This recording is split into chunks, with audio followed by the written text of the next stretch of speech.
Poder em Pauta, com Amanda Valeri.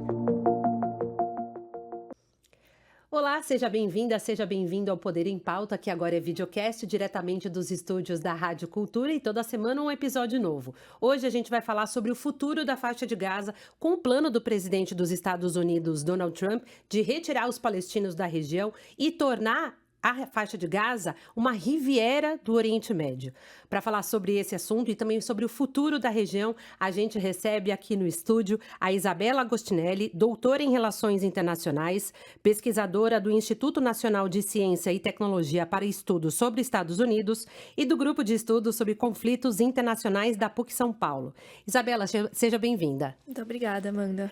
Isabela, antes da gente falar desse plano dos Estados Unidos, do Donald Trump especificamente, eu gostaria de voltar um pouquinho, né, na história, olhar para essa guerra que durou 15 meses até a assinatura do acordo de cessar-fogo, né? A Gaza hoje é uma terra completamente devastada, tem um impacto humanitário gigantesco, com 46 mil mortes, milhares de deslocados sob condições precárias.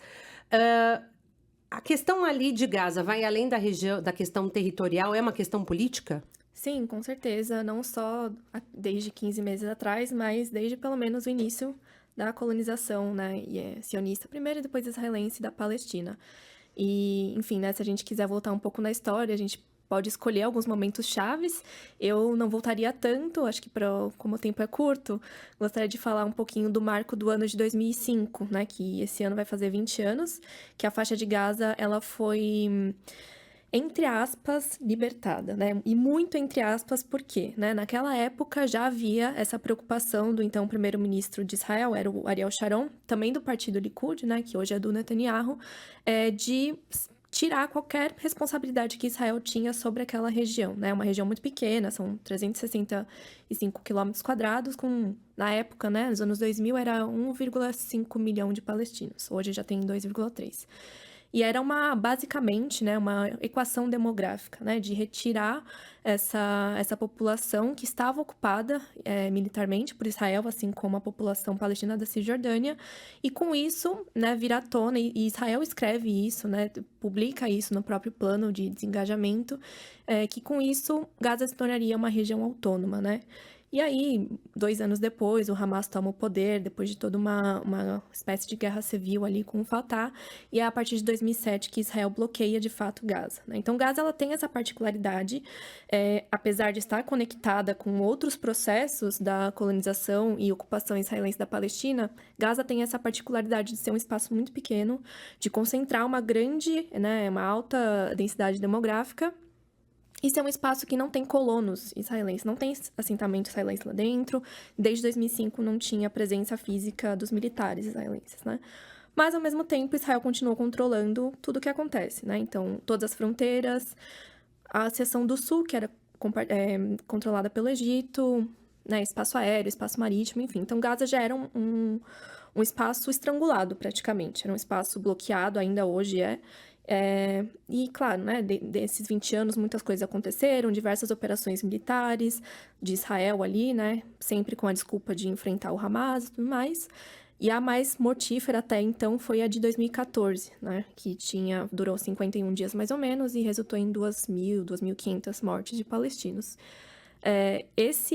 Essa nova fase, né, ou essa nova fase dessa guerra que não começou em outubro de 2023, mas há muito tempo, ela se transformou num genocídio televisionado, que a gente acompanha ao vivo, e só agora, né, em janeiro de 2025, finalmente chegaram a um acordo de cessar-fogo, né, Hamas e Israel, com mediação do Catar, Egito e algumas partes dos Estados Unidos.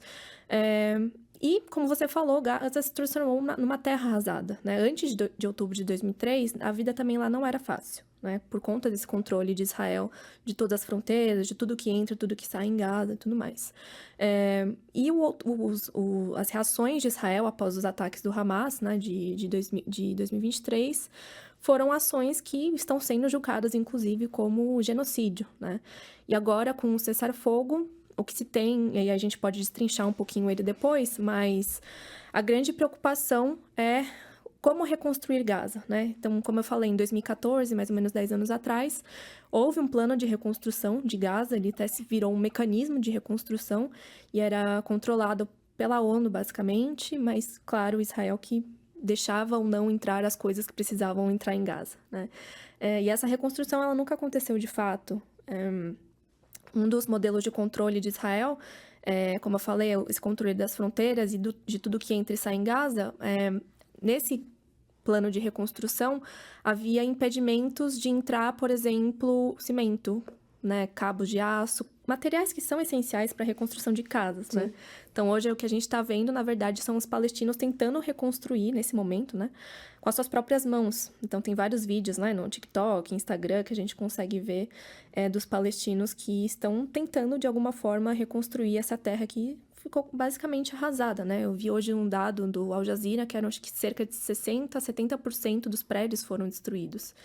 Então, enfim, né? E o Trump vir com essa declaração de que quer transformar Gaza numa Riviera do Oriente Médio, ela é muito cínica, né? Porque quem vai se beneficiar dessa Riviera, né? Não são os palestinos, porque eles vão ser expulsos, mais uma vez, de onde eles moram, né? Só lembrando que também 70% da população de Gaza é refugiada palestina. Eles não são nativos de lá. Eles são refugiados de 1948, né? Quando aconteceu a criação do Estado de Israel, que para os palestinos é narrada como catástrofe, né? Que é a Nakba em árabe. Falando um pouquinho do plano de cessar-fogo que foi finalmente assinado agora em janeiro, como é que você vê o que foi acordado? Você acredita que a principal falha é exatamente a ausência de um plano para a governança futura de Gaza? Não acho que esse seja a principal falha. Eu acredito que a principal falha é Israel querer, né, manter a sua presença ali naquela região, controlar as fronteiras, quando de fato deveria avançar na criação de um Estado palestino, né? E não incluindo apenas Gaza, mas também a Cisjordânia. Então, esse é um dos perigos que a gente tenta alertar quando vai estudar Palestina e Israel, que é não essencializar tanto, apesar das particularidades, mas não essencializar tanto o que acontece em Gaza e diferenciar do que acontece na Cisjordânia. Então, nas últimas semanas, por exemplo, a gente tem testemunhado um avanço da ocupação israelense na Cisjordânia, destruição do campo de refugiados de Jenin, que fica mais ou menos no norte da Cisjordânia, e que é uma continuação da limpeza étnica também, né? Então, o que acontece em Gaza, ele não está separado do que acontece na Cisjordânia, em Jerusalém Oriental e tudo mais. Então, acho que esse é um ponto central da dificuldade do cessar-fogo, né? Claro que, enfim, o mínimo era esse, né? Parar de bombardear Gaza todos os dias. Muito importante do cessar-fogo foi a devolução, né? A libertação dos reféns que foram feitos pelo Hamas e também dos prisioneiros palestinos. E aí também, né, uma dimensão muito discrepante dos palestinos, são cerca de 1.900 que foram negociados para serem liberados, enquanto Israel teria de volta 33 dos seus cidadãos, né? Então, para a gente ver de fato quem que está sendo refém, né? São apenas os israelenses pelo Hamas ou também os palestinos que foram presos sem julgamento. A maioria desses presos, eles foram encarcerados nas prisões administrativas, né? Que são muito criticadas por organizações de direitos humanos, porque, enfim, são pessoas que, inclusive crianças, né? 12, 13, 14 anos, que são presas sem uma acusação formal, sem possibilidade de ter um advogado para defendê-las, enfim. Então, é um elemento importante também, essas trocas de prisioneiros, né? Elas têm ocorrido todo sábado, basicamente. Amanhã, inclusive, dia 15, né, de fevereiro, o Hamas confirmou, inclusive, essa ameaça de possível não entrega da libertação dos reféns estava colocando em risco o cessar-fogo. Exatamente.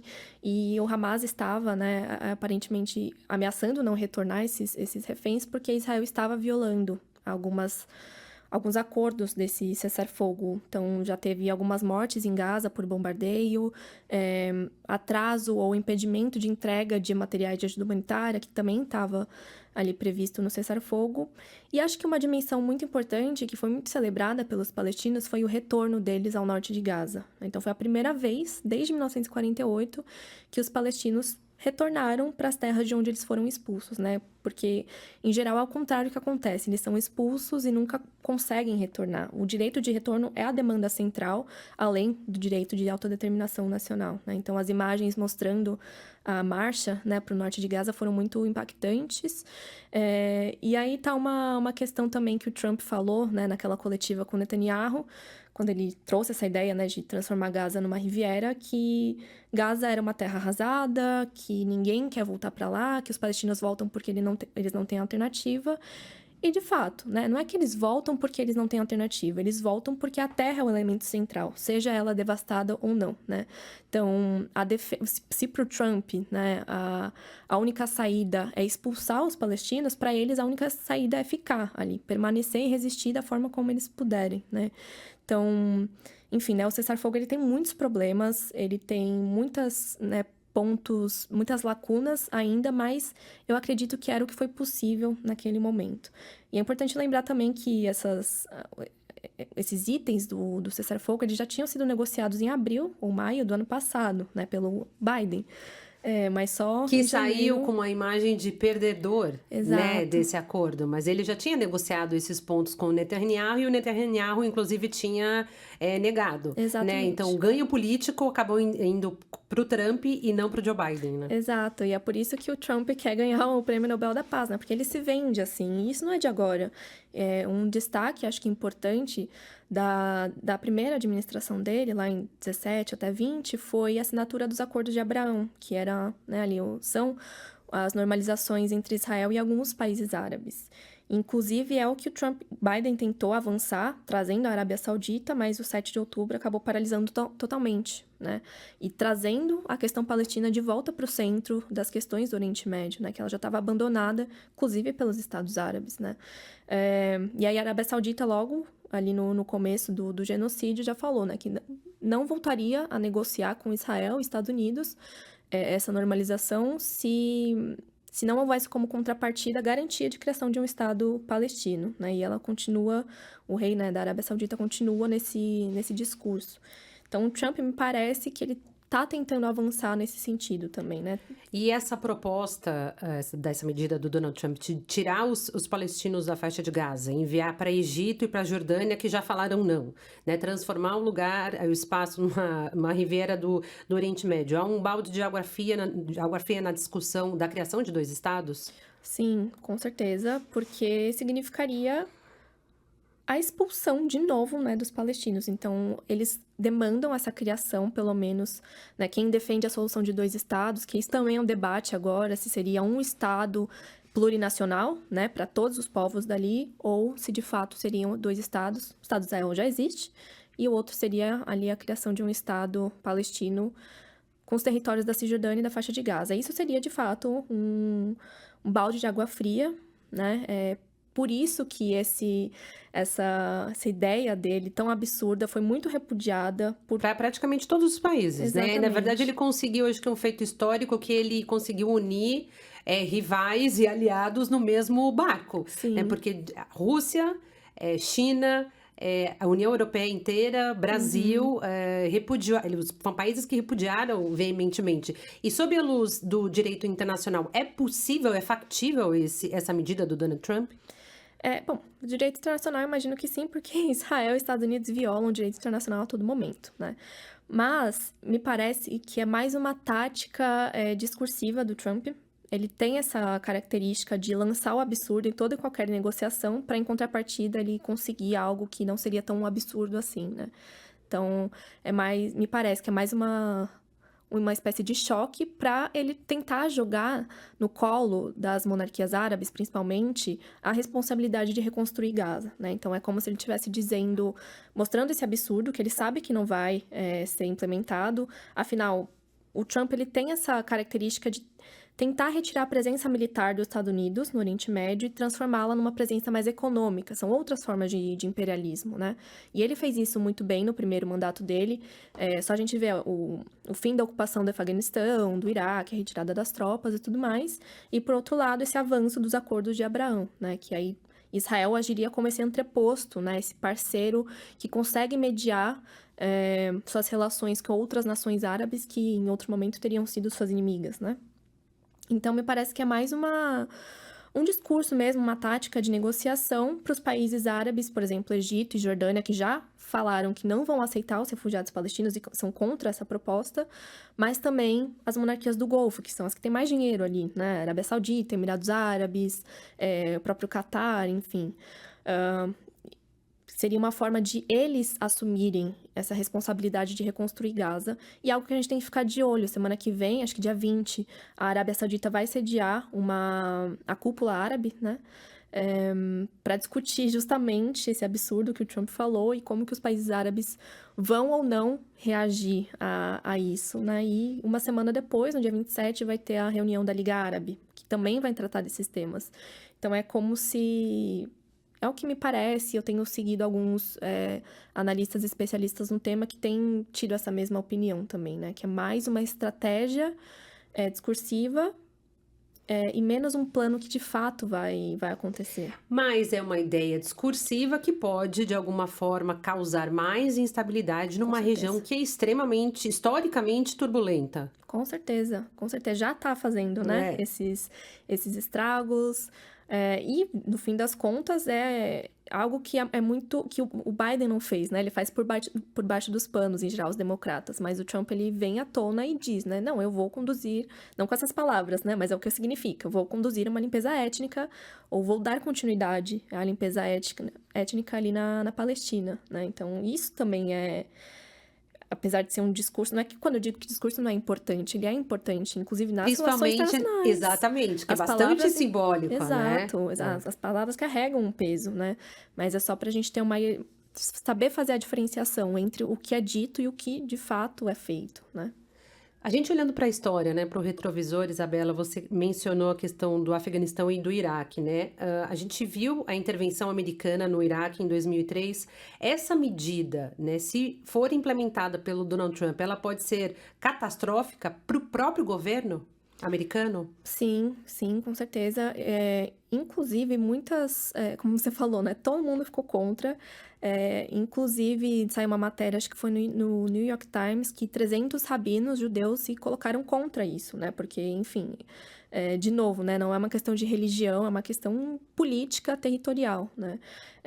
E acredito que a pressão da sociedade civil americana, não só americana, mas principalmente da que a gente chama de rua árabe, né? Que consegue pressionar as monarquias, vai ser importante nesse sentido, né? Então, por mais que ele tente avançar esse plano, eu acho que vai ter muitos limites.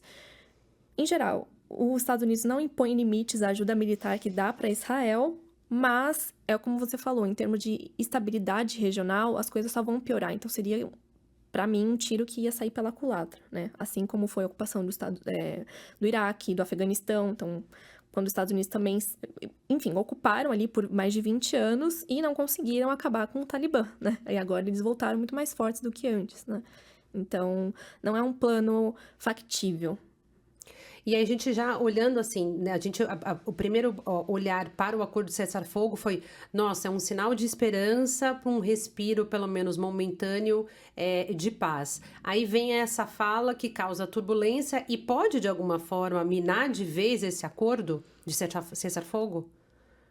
Sim, inclusive se Israel continuar violando o cessar-fogo, né? Então, como a gente estava conversando antes, houve esse perigo do Hamas não liberar alguns dos reféns amanhã, né? Todo sábado acontece, porque Israel estava violando, né? O cessar-fogo que tinha sido acordado. Então, não deixando entrar ajuda humanitária, matando civis palestinos, né? Bombardeando Gaza. Então, acho que o que vai minar o cessar-fogo não são só as falas do Trump, mas principalmente as ações de Israel, que são bancadas, né, pelos Estados Unidos. E também a gente tem que olhar a posição do Netanyahu dentro do próprio governo, né? Para ele é interessante a manutenção dessa guerra, que é, inclusive, apoiada pelos ultrarradicais que apoiam, que sustentam o governo dele. Você acredita que, na análise interna de Israel, o cessar-fogo foi uma forma de perdendo espaço na narrativa israelense, na opinião ali do próprio governo? Sim, muitos ficaram contra o cessar-fogo, principalmente essa ala um pouco mais radical, da extrema-direita, mas também uma parte das esquerdas liberais também, né? Então, tem uma grande parcela da população israelense, de uma forma bem geral, que é contra o cessar-fogo, né? E isso a gente vê muito, é um dos grandes problemas também, e algo que a gente tem que ficar atento quando a gente estuda e analisa a questão Israel-Palestina, que é entender que as ações de Israel na Palestina, elas não são ações de governo, elas são ações de Estado. Então, tem uma continuidade histórica, que não importa se foi governo trabalhista, se foi governo de extrema-direita que estava no poder, elas, de fato, continuam a limpeza étnica, continuam a ocupação israelense dos territórios palestinos e tudo mais. Mas, de fato, né, essa assinatura de cessar-fogo para uma parte da esquerda, principalmente para a extrema-direita, foi vista com maus olhos, né? E ameaçou, de certa forma, a estabilidade do governo Netanyahu, que não está estável há muito tempo. Mas, enfim, infelizmente, a maioria da população israelense, isso a gente vê em pesquisas de opinião pública, ainda apoia, né, a ocupação, ou, como eles dizem, né, destruir o Hamas, que a gente sabe que não vai ser possível, né? O Hamas, ele não é só um grupo militar, mas ele é um grupo político, ele é uma ideologia de libertação, e a gente pode discordar dos métodos, das táticas, mas é um grupo que, né, que foi o único que conseguiu defender Gaza de alguma forma, né? E até é surpreendente que eles conseguiram resistir, não eles, só o Hamas, mas a população de Gaza, de uma forma geral, conseguiu resistir a 15 meses de genocídio. Mas, claro, os efeitos a gente já tá vendo agora, né? Você mencionou no começo que foram, acho que 44 ou 46 mil pessoas. 46 mil mortos. Isso. E agora acho que saiu semana passada, ou algum tempo atrás, um estudo estatístico que saiu na revista Lancet, que é super renomada, né,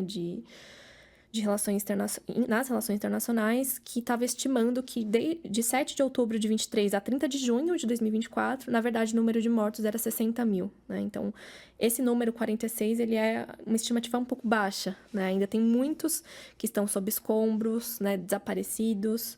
A gente não sabe o número real do estrago que foi feito. Você mencionou sobre o Hamas, né? Um dos objetivos do Netanyahu era aniquilar o grupo terrorista, mas a gente viu que isso não foi alcançado, está fragilizado. Você acredita que tem força para se reerguer? Olhando até para quem sustenta o Hamas, principalmente o Irã? É uma pergunta delicada. Eu acredito que tem força para se reerguer. Mas, obviamente, se comparado com a força de Israel, é altamente discrepante. Aí tem um elemento importante, que é o Irã, né? O Irã e a sua relação com o chamado eixo de resistência, né? Que é o Hamas, Houthis, Hezbollah. Então, no último ano, a gente viu que Israel conseguiu, de fato, matar diversas lideranças, principalmente do Hezbollah e do Hamas. Isso enfraqueceu esses grupos. Agora, também teve a morte do presidente iraniano, que agora foi substituído por outro, que é um pouco mais moderado, vamos dizer assim, e que já sinalizou que pretende, né, retomar as negociações com os Estados Unidos do acordo nuclear, que lá em 2018 o Trump se retirou unilateralmente, tinha sido acordado pelo Obama. Trump se retirou e também já falou que se arrependeu de ter feito isso e que quer engajar novamente com um novo acordo nuclear. O Irã, nessa fala toda aí do Trump, falou que, né, é contra, obviamente, isso, mas que a questão palestina ela é independente das negociações em relação ao programa nuclear. Então, também é uma indicação de que o Irã não pretende se envolver materialmente ou militarmente na defesa dos palestinos, só se de fato ele for atingido, como foi o ano passado, né? Até porque a guerra foi sendo direcionada num período do ano, né? Obviamente, continuou o foco ali em Gaza, mas acabou indo para o Líbano e atacando também o Irã. Você acredita que a Autoridade Nacional Palestina pode ser uma saída para administrar Gaza? Não, a Autoridade Nacional Palestina ela sofre muitas críticas, inúmeras críticas da própria sociedade palestina, acusações de corrupção, acusações de ser quase que um proxy dos israelenses, né? Então, responder mais aos ocupantes do que aos ocupados. A Autoridade Nacional Palestina tem muitos problemas desde que foi criada lá nos Acordos de Oslo. É por isso que rachou depois, né, Fatah e Hamas, e o Hamas acabou tomando o poder ali na faixa de Gaza. Então, essa é uma discussão da política interna palestina também, que está muito fragmentada, e é algo que, politicamente, eles estão tentando se reorganizar. A China conseguiu, ano passado, isso foi muito interessante, conseguiu reunir muitas facções, partidos políticos palestinos, para ver se, de alguma forma, eles tomariam uma estratégia unificada e política, para o controle não só da faixa de... o governo não só da faixa de Gaza, mas também da Cisjordânia, porque são regiões que estão basicamente separadas, né? Tem gente de Gaza que nunca conheceu a Cisjordânia. Claro, né? Porque não pode sair, Israel não permite, é muito difícil permitir. Mas essa separação também é uma estratégia, né? Uma tática colonial, né? O separar e dividir, né? O dividir e conquistar. Então, quanto mais dividida for a sociedade palestina, mais difícil é ela conseguir se unificar para defender o seu ponto comum, que é a libertação. Então, não acredito que a autoridade palestina seja capaz assim, de governar Gaza de uma forma pacífica. A própria Autoridade Nacional Palestina tem um poder de polícia, não é um poder de exército, mas é um poder de polícia, reprimiu diversos protestantes na Cisjordânia que estavam contra as ações israelenses. Então, é um corpo de governo muito duvidoso, né? Qual é a perspectiva, ou de repente uma saída plausível ali para a região? Se existe, né? A gente vai fazer aqui um trabalho um pouco de futurologia, né? Sim, olha, falando como uma brasileira de fora, não moro lá, não tenho família lá, então não sei como que é o dia a dia, né? Então eu deixaria para eles dizerem qual que é a melhor alternativa. Mas pelo que eu tenho acompanhado, a única alternativa possível, que é agir na raiz do problema, ou seja, acabar com a ocupação e acabar com a colonização, é a criação de um Estado único, né? Um Estado plurinacional em que todos teriam os mesmos direitos, né? Sem expulsão de ninguém, tanto israelenses quanto os palestinos, mas sim a criação de um Estado em que os povos seriam reconciliados, né? Haveria algum tipo de reconciliação, mas é uma solução ainda muito utópica e vai contra o próprio princípio do sionismo, que é a criação de um Estado etnicamente judeu, né? Se não totalmente, mas a sua maioria, né? Então, é uma solução muito complicada ainda. A solução diplomática, que é defendida pela maioria dos países, é a criação de 2 estados. Então, acho que a médio prazo, não é nem curto, mas a médio prazo talvez seria a mais possível, mas não a solução final, né? Porque ainda assim haveria diversos problemas. Não sabemos qual território que teria esse Estado palestino. Se for nas soluções trazidas por Oslo, seria uma solução fraudulenta, né? Porque nos acordos de Oslo, criaram a autoridade palestina, mas todas as fronteiras são controladas por Israel. Então, que tipo de Estado é esse que o seu governo não tem controle sobre as suas fronteiras, sobre os seus recursos, sobre a sua própria população, né? Uma autonomia fake, né? Exato, que é o que aconteceu com Gaza em 2005, né? Até hoje, Israel fala que Gaza é autônoma, que é o Hamas que controla tudo que acontece lá, mas isso não é uma verdade, né? O Hamas controla politicamente, ele organiza questões políticas, às vezes sociais, mas quem deixa entrar alimento, medicamento, água... Quem vende água para Gaza é a empresa nacional israelense, a Mekorot, né? Energia elétrica, a mesma coisa. Acesso à internet, é Israel que controla. Então, que autonomia é essa, né? E eu só queria retomar mais um ponto que você chegou a comentar, sobre até inclusive o recuo da Arábia Saudita. Qual o impacto que esse conflito teve, tem e terá, né? Porque a gente tem que fazer os três tempos, né? Ali no xadrez do Oriente Médio. Bom, em termos do passado, um passado recente, a Arábia Saudita também tem alguns problemas, principalmente ali na guerra do Iêmen, né? Então, os Houthis, de certa forma, se posicionaram contra a Arábia Saudita, mas isso também é outra história. Mas a Arábia Saudita é um dos poderes talvez o mais forte ali da região, né? E se colocava como um contraponto ao Irã, que é um outro poder muito forte e que é o grande inimigo dos Estados Unidos, né? A questão ali sempre foi o Irã, desde 79, pelo menos, quando teve a Revolução Iraniana. Então, a partir dos acordos de Abraão, principalmente, esse eu acho que é o elemento-chave, né? Os acordos de Abraão, eles significaram mudança muito brusca nas relações entre Israel e alguns estados árabes. Claro que teoricamente seriam inimigos, né? Mas claro que há muito tempo eles já tinham essas relações por baixo dos panos, principalmente as alianças com contra-insurgência, né? Por causa das revoltas árabes lá da década de 2010 e tudo mais. Com os acordos de Abraão, essas alianças foram solidificadas, oficializadas, né? E o Trump se vendeu, né, como esse que traria paz para o Oriente Médio, que estava retirando as suas tropas de lá. Então, acho que é por isso que ele quer ganhar o Nobel da Paz, né?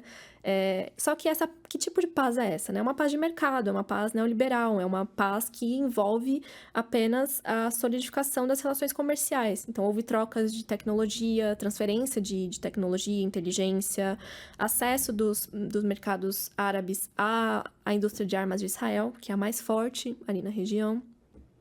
E havia ainda essa tentativa de incluir a Arábia Saudita. Ela é o grande prêmio ali, né? Não só Emirados Árabes Unidos, Sudão, Bahrein e Marrocos, que são os que, né, formalizaram as relações com Israel. Só que com o 7 de outubro de 2023, a Arábia Saudita imediatamente paralisou essas negociações. Então, tem até alguns analistas que dizem que essas ações do Hamas, né, foram uma forma de também tentar paralisar essas negociações, porque a Arábia Saudita entrando no jogo é o fim da questão palestina, né? Em termos de estados árabes, não de população, né? Há uma discrepância muito forte entre as elites e a população em geral que defende os palestinos e as elites que já não se importam mais com a questão palestina. Mas o 7 de outubro, ele paralisou essas negociações e agora, com o Trump, estão tentando retomá-las. O Biden tentou de alguma medida, não conseguiu, né? Porque, enfim, impossível. Mas o Trump agora tá tentando, vamos ver no que vai dar, porque, enfim, né? Embora tenha o cessar-fogo, há muito o que se fazer por Gaza ainda, né? A grande questão aqui é a reconstrução. Quem que vai financiá-la? Quem vai fazê-la? Inclusive, a gente, jornalista, gosta de bastante dado, né? Eu trouxe uma estimativa da ONU que para reconstruir Gaza custaria 53 bilhões de dólares, né? Quem é que vai pagar essa conta? Acho que é a grande pergunta, né? Exato. E quanto tempo vai levar, né? De que forma vai ser reconstruído? Porque se for tentar replicar o que foi feito em 2014, não vai ser uma reconstrução, né? Vai ser no mínimo o que está acontecendo agora no cessar-fogo, que é a ajuda a entrada de ajuda humanitária e que ainda não é o suficiente, né? Então, tem muita criança ainda morrendo de frio, de fome, mães, né, que têm seus filhos abortados porque não têm acesso aos hospitais, os hospitais foram completamente destruídos. Então, é um pouco isso também, né? O custo da reconstrução, quem vai arcar com ele e quem vai levar a cabo, né? Isabela, muito obrigada aqui pela participação no Poder em Pauta. Essa é uma pauta que a gente ainda vai ficar de olho ao longo do ano. Sim. Muito obrigada pela participação. Até uma próxima. Obrigada, eu que agradeço. E você, se você gostou desse episódio, deixa um comentário e, claro, não deixa de compartilhar com amigos, amigas, familiares e colegas de trabalho. A gente volta na semana que vem e eu te espero. Até lá!